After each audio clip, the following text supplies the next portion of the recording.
Ella lo miró con ternura. Alberto pensó, estudiaré mucho y seré un buen ingeniero. Cuando regrese, trabajaré con mi papá. Tendré un carro convertible, una gran casa con piscina.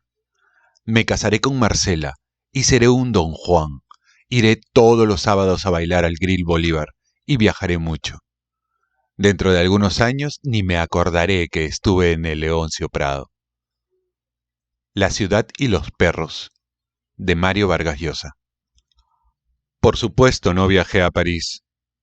Mario no parecía tener en cuenta mi situación emocional y afectiva, después de la traición que a mis espaldas se tramó y se llevó a cabo con tanta perfección, teniendo por aliada mi ingenua sinceridad y mi actitud de aceptar los hechos calladamente. Solo se inquietaba por los aspectos económicos de nuestra separación, aspectos que, sin embargo, a mí apenas si me interesaban. Quizás porque al lado de mi familia nunca carecí de nada, gracias en particular a mi cuñado Marcelo, que ha sido para mí excepcional amigo, y estoy segura de que siempre podré recurrir a él en cualquier situación. Pero Mario todo lo remitía al tema del dinero. Creía que, con el que me mandaba a través de Barral, no enviado por él, $100, $200, $600, podría tranquilizar su conciencia por todo lo que yo estaba pasando. No supe hasta entonces la influencia que ejercía en él el poder del dinero. No era así cuando vivía conmigo.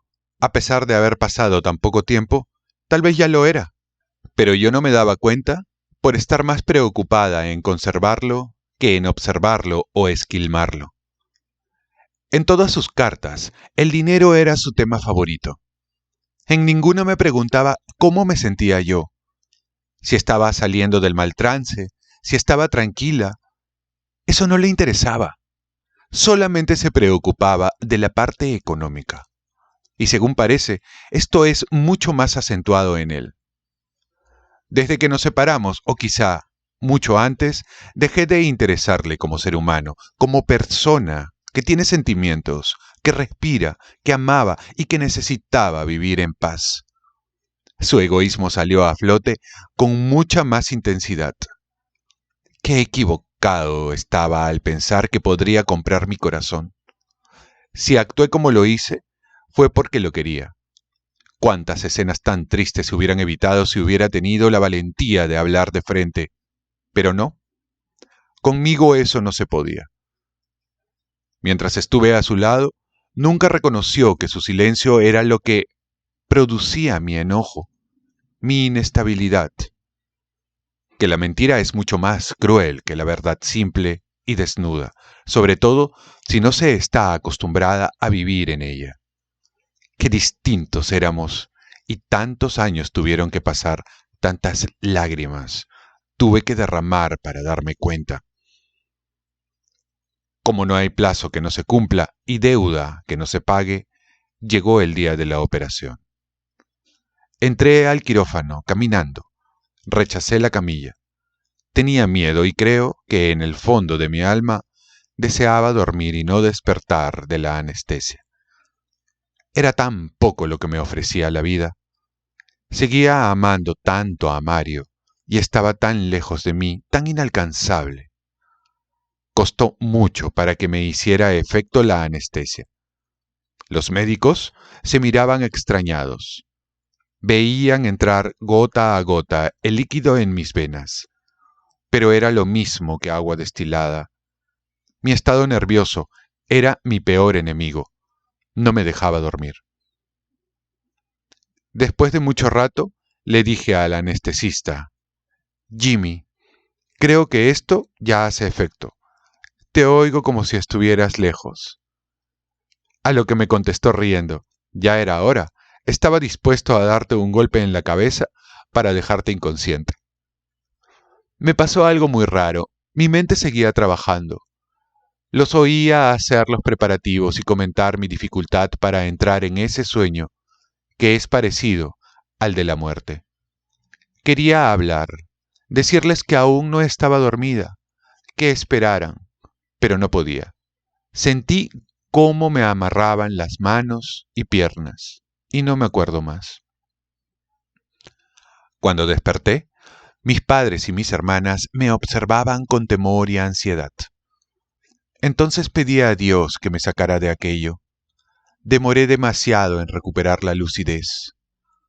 Al segundo día, se me presentó el mismo problema de siempre: oclusión intestinal. Se llamó a un especialista y comenzó el tratamiento que impedía que tomara ningún calmante ni analgésico. De modo que los dolores postoperatorios los soporté a base de voluntad y de valor. Y eso con una dieta en la que solo se me permitía alimentarme con té, agua y un poco de helado de canela. Por fortuna, la oclusión se dio a las 48 horas. Me sentía tan débil que no tenía deseos de nada. Mi amada madre se pasaba las noches a mi lado, atenta a cualquier movimiento mío. Me mareaba mucho. Todo me daba vueltas. No podía levantarme. Por fin me dieron de alta y abandoné la clínica. En pocos días estaba restablecida y rodeada del cariño de todos los míos. Como a las 2 semanas, llegó mi hermana Olga a Cochabamba. Vino con el objeto de pedirme que no le concediera el divorcio a Mario. Ya sabía lo que sucedía. Parece que Mario habló con Lucho o le escribió, no estoy segura, pero lo más probable es que le haya escrito. Mi primer encuentro con ella fue muy triste. Olga estaba deshecha. Una tarde, para distraerla, la sacamos a pasear en auto con mi hermana Cachito y pasamos por el correo, pues Olga esperaba noticias de Lucho. Por mala suerte, había una carta de Mario que no pude ocultar sin que la viera. Me exigió que la abriera. No lo hice, y allí mismo, en la calle, le vino un ataque de nervios tan horrible que no supimos qué hacer. Queríamos hacerla entrar en el auto y no podíamos. Se agarraba del techo del mismo, gritaba, zapateaba como un niño y lloraba desesperadamente, maldiciendo la suerte que había tenido con sus hijas. Por fin conseguimos sentarla dentro del auto. Me coloqué junto a ella, la apoyé en mi pecho, y mi hermana Cachito partió velozmente a la casa. Llegamos y acostamos a Olga, que seguía llorando desconsoladamente. Poco a poco se fue tranquilizando y se quedó dormida. Para mí estas reacciones de mi hermana eran muy dolorosas. Tenía que sacar fuerzas de donde fuera para ponerme firme y no llorar con ella. Cuando en la noche me quedaba sola en mi habitación, ocultaba la cabeza bajo la almohada y daba paso a toda la tensión del día. Muchas veces he llorado hasta el amanecer.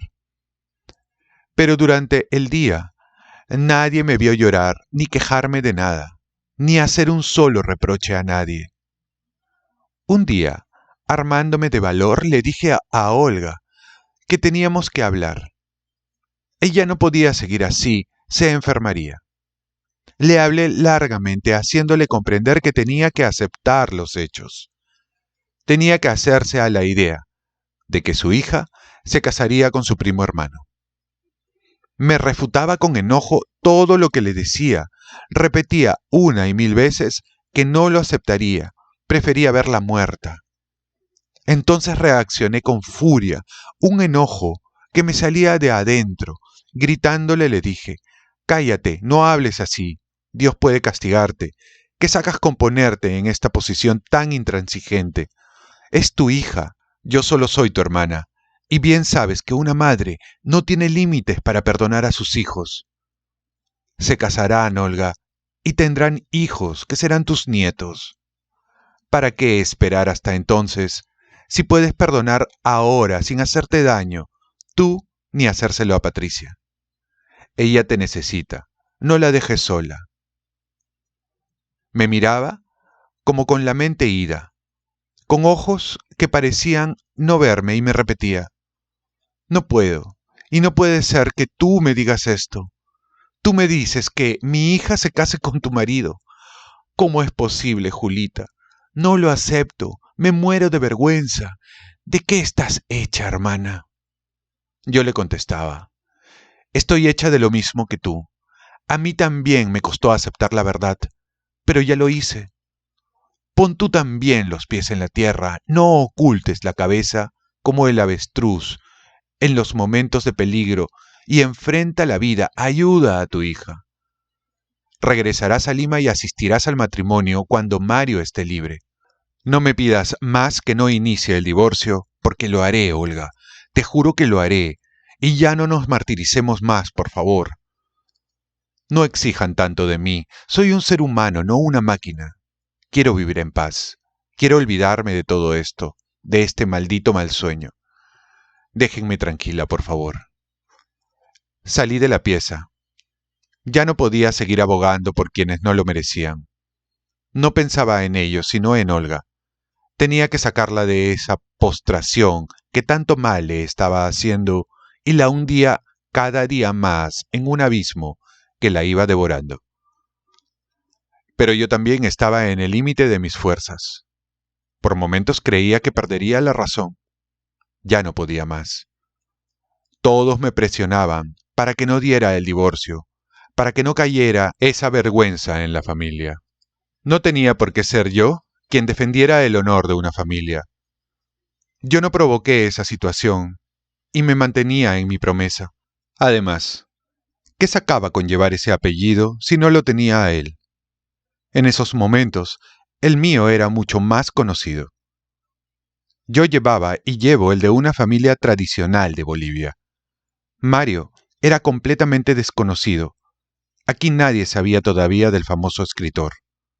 Ahora se le conoce como tal, pero mi nombre, el que me legaron mis padres, sigue siendo respetado por todos, y sobre todo, por mí misma. Recibí una carta de Lucho, en la que volcaba su dolor y decepción por esas dos personas que tanto quería. No la mostré a nadie. Lucho me pedía perdón por ellos. Nadie conoce ni conocerá esa carta. Es algo entre Lucho y yo. Y tal vez sus propias palabras le dolerían más ahora que han pasado tantos años. ¿Quién sabe si se acordará de aquella carta que me escribió en un momento tan singular? Ahora todos se sienten orgullosos de los triunfos y glorias de Mario. No se tiene así nomás a un genio en la familia, y ya ni se acordarán quién fue la que lo puso en ese camino. Tampoco necesito que lo hagan. Los reconocimientos póstumos nunca han sido de mi agrado. Mi hermana regresó a Lima, ya más dispuesta a aceptar la realidad.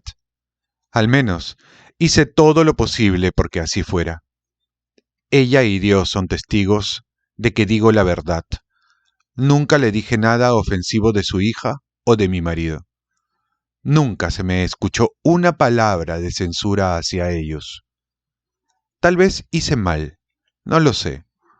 De lo único que estoy consciente es que no tengo nada que recriminarme a mí misma. Actué siempre de acuerdo con mi conciencia. No soy juez de nadie.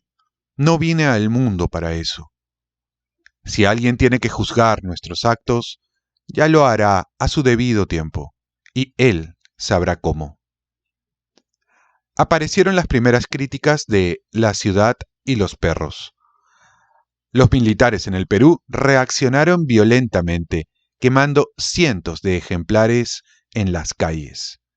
Le envié a Mario un recorte sobre esto. Esta fue su respuesta. París, 11 de octubre de 1964. Querida Julia, esta mañana recibí tu carta del día 7, con el recorte del periódico. Mil gracias. En realidad, el lío ha sido mucho más serio. Me han abierto un juicio por comunista morboso. 2 generales me declararon traidor a la patria y en el Leoncio Prado quemaron 1000 ejemplares de mi novela. Esperaba, para contestar tu atención, reunir un poco de dinero para enviarte un giro. Ahora ya tengo la plata, pero no hay forma de conseguir dólares. Jorge Edwards me ha prometido cambiarme, pero no antes de fin de mes. Estoy seguro de que Barral puede adelantarme algo, hasta que pague Escorza. Escríbele, yo se lo diré también. La cesión de derechos es complicada. Te mando la carta que acabo de recibir de él, y parece que resulta más conveniente hacerlo en forma de compraventa. No tengo la menor idea de lo que quiere decir eso. Yo voy a escribir a Lima para que me informen de inmediato sobre lo que quiere saber el abogado. Aquí, en el consulado, no saben nada. Tengo entendido que Escorza quiere hacer nuevas ediciones de la novela y parece que en Chile ya la han anunciado. Escorza sacó 2 ediciones, pero jamás me pagó ninguna. No sé cuánto te significará esto a ti de derechos, pero Barral me prometió que te informaría en detalle. Las maletas deben estar por llegar a Arica. A lo mejor ya están allá. Marcelo, o tú, no me acuerdo, recibirán el aviso de la aduana. Desde allá irán a Cochabamba por tierra. He llamado a la agencia y me dicen que todo está en regla, que no me preocupe, que llegarán de todas maneras. En todo caso, están aseguradas.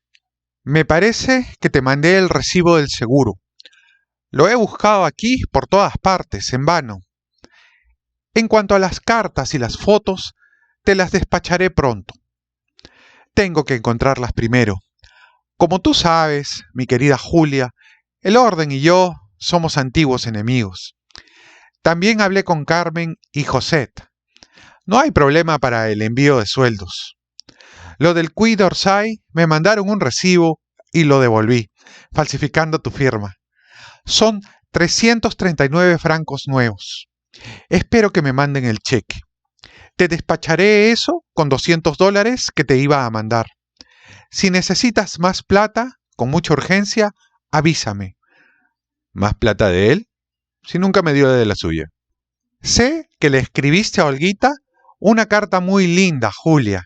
Quiero que sepas que esto me ha emocionado mucho. Es muy bello lo que tú haces. 1000 recuerdos. Mario. Cuando el general René Barrientos Ortuño fue elegido vicepresidente de Bolivia, me nombró secretaria privada de su esposa Rose Marie Galindo, hermana de mi cuñado Marcelo. Me fui a vivir a La Paz con ellos e inicié el esperado divorcio. Había pasado el año que le pedía a mi marido y yo debía hacer lo prometido. No le pedí nada a Mario, quien quizá, movido por el arrepentimiento, algo inusual en él, pidió a mi abogado que en la sentencia se incluyera la cesión a mi nombre de los derechos de autor de La ciudad y los perros. Por mi parte, renuncié a pensiones. No quería su ayuda económica. Aún me sentía con fuerzas para trabajar como siempre lo he hecho. A raíz del golpe de Estado asumió la presidencia de la República el general Barrientos y seguí trabajando como secretaria privada de su esposa. Me fui a vivir a casa de Cachito y Marcelo, que también trasladaron su residencia a La Paz. Una tarde, estábamos con mi padre en el escritorio de mi cuñado cuando sonó el teléfono.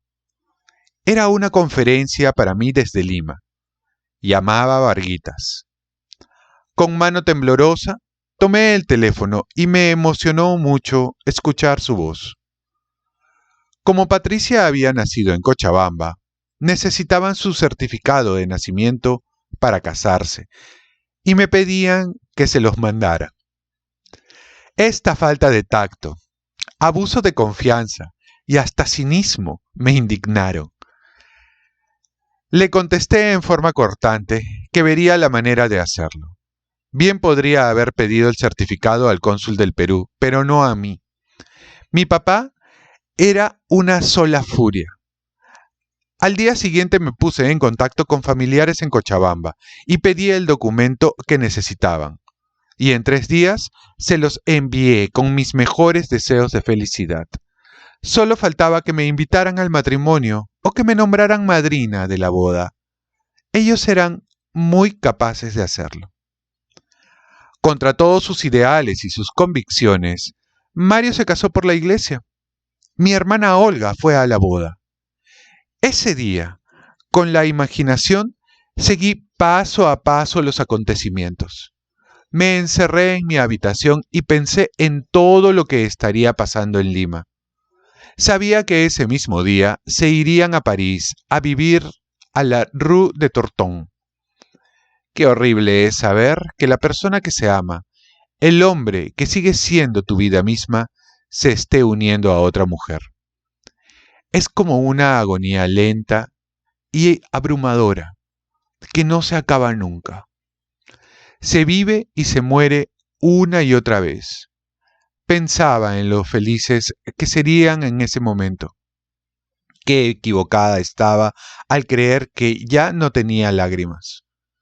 Qué fácil fue para ellos construir su felicidad a costa de la destrucción de otro, a costa de mi renunciamiento.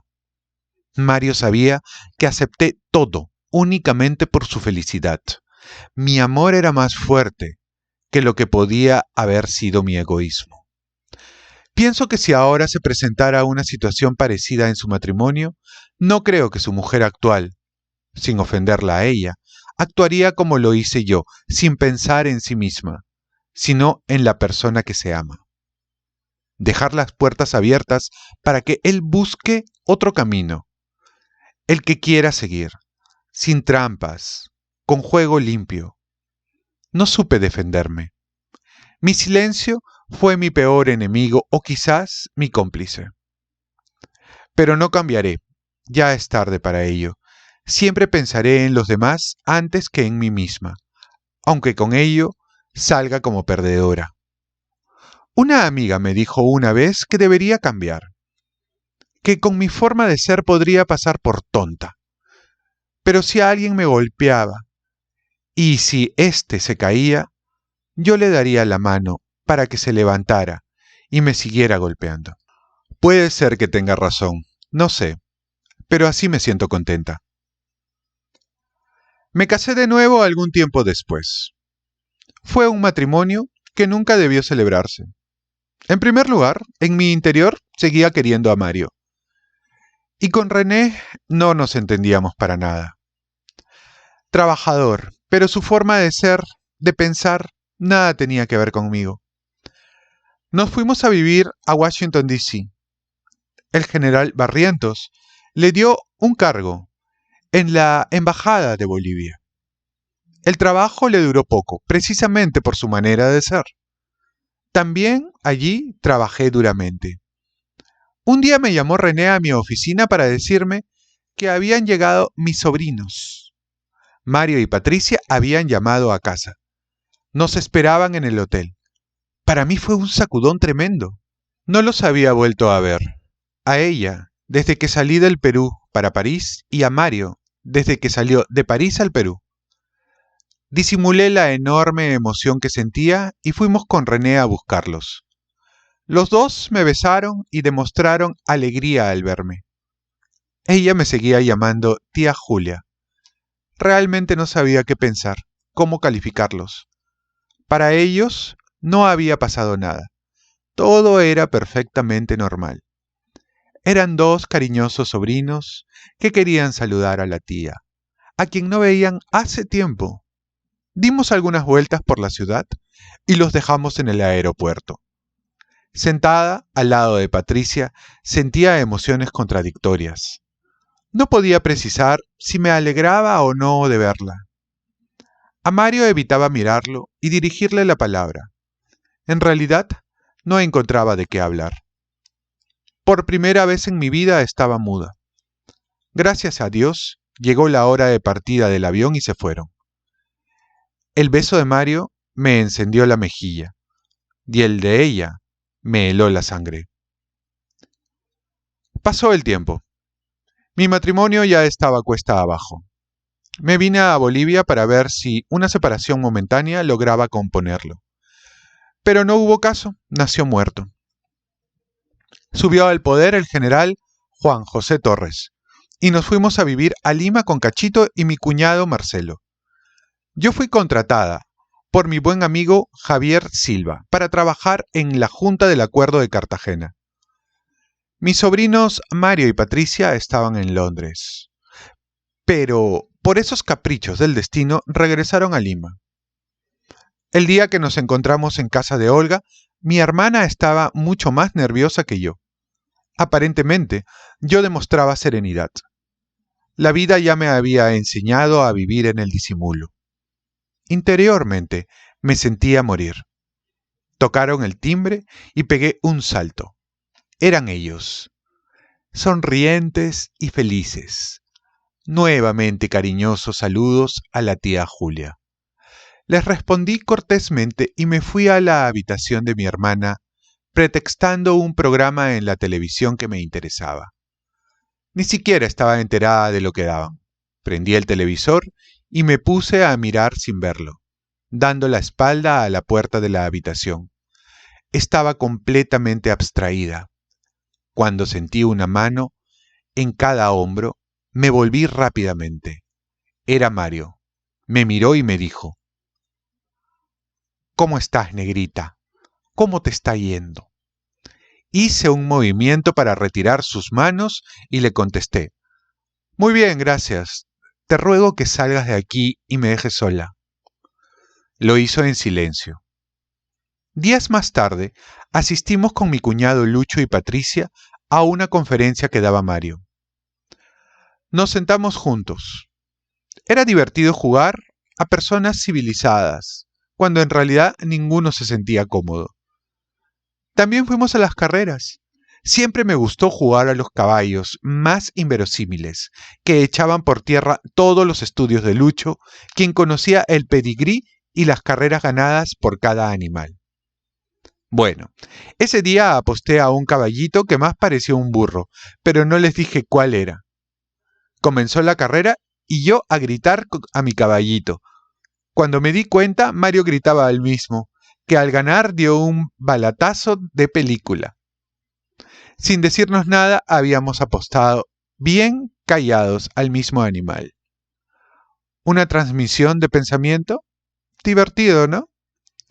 A los pocos días celebré mi cumpleaños, con un almuerzo al que invité a todos mis amigos bolivianos y peruanos. Como asistiría toda la familia, también invité a mis queridos sobrinos, que aceptaron encantados. Por supuesto que los cuchicheos no faltaron en ningún momento. Muchos me felicitaron por mi tranquilidad, otros me atacaron por mi estupidez. Yo me sentía contenta, sin importarme la opinión de nadie. Seguía queriendo a Mario, pero era un cariño sereno, tranquilo, como una cosa tan imposible como si me hubiera enamorado del Shah de Persia. Ellos regresaron a Londres y en septiembre de 1971 yo a Bolivia. Fui llamada por la esposa del presidente de la República, coronel Hugo Banzer Suárez, para ser su secretaria privada. Nunca más volví a ver a Mario y a Patricia. Él no dejó de escribirme. Se preocupaba por mis liquidaciones de los derechos de la ciudad y los perros para que estuvieran siempre al día. Sus cartas casi comerciales hablaban solamente de dinero, siempre del dinero. Mis heridas continuaban abiertas, pero ya no sangraban. Durante todo este tiempo cumplí varias actividades. Seguí trabajando con la esposa del presidente Banzer. En ellos encontré verdaderos amigos que fueron un invalorable apoyo para mí. La actividad que realicé con la señora Banzer en el campo social humano me dio grandes satisfacciones. No hay, al menos para mí, nada más positivo ni gratificante que prestar ayuda a los semejantes. Ayudar a que la gente se sienta útil, que ocupe el lugar que corresponde dentro de lo poco que se puede ofrecer en los países llamados subdesarrollados. Y en Bolivia, donde las limitaciones son muchas. Tener la alegría de poder hacer algo para salvar vidas, Dar todo de sí por el bienestar de los demás es sinceramente una satisfacción que no tiene precio. Era la manera de trabajar de la señora Banzer. Viajé por casi todos los departamentos y rincones de Bolivia, llevando siempre con la señora Yolanda una palabra de aliento. Inauguramos importantes centros médicos, centros de madres, donde la mujer campesina aprendía labores que le permitían mejores ingresos familiares. Colaborando a doña Yolanda en esta maravillosa labor, me sentía realizada como mujer, dando amor a los niños abandonados, protegiendo al desvalido y al anciano. Fue algo muy bello lo que hizo la señora Banzer. Ojalá algún día alguien sin egoísmos personales que gobierne este país lo reconozca. También viajé fuera del país. Brasil, Argentina, Perú, Paraguay, Venezuela, Colombia, Panamá, Ecuador, Estados Unidos y México. En todos los países donde estuvimos nos interesábamos mucho por las leyes sociales de la mujer, el niño y el anciano. Con orgullo puedo decir que en mi país, Bolivia, estamos mucho más avanzados que en la mayoría de los otros, y que la labor social que se lleva a cabo era mucho más efectiva. Con este trabajo llené el vacío que había en mi vida. Las horas del día se me pasaban sin sentirlas y en las noches mis sueños eran más tranquilos y sin las pesadillas que, muchas veces, me despertaban con un grito de angustia. En ese lapso perdí en un mes a mis adorados padres, que se me fueron casi juntos. Habían celebrado 54 años de matrimonio. Mi madre tenía 13 y mi papá 19 cuando se casaron. Ella partió primero. Pasaron toda la vida juntos y no pudieron estar separados el uno del otro por mucho tiempo. El ejemplo que nos han dejado vivirá siempre con nosotros. Me divorcié de René, quien siguió viviendo en Estados Unidos. De él sí que nunca supe nada. Sin querer ser ingrata, a veces me olvido de este matrimonio. Es algo que pasó por mi vida sin dejar ninguna huella. Lo ayudé a estudiar, a ser profesional, pero de la misma forma que podría haberlo hecho con un amigo. Era una persona excelente, pero creo que en ninguno de los dos existió ese amor por el que se da todo, esa pasión que quema el cuerpo y el alma.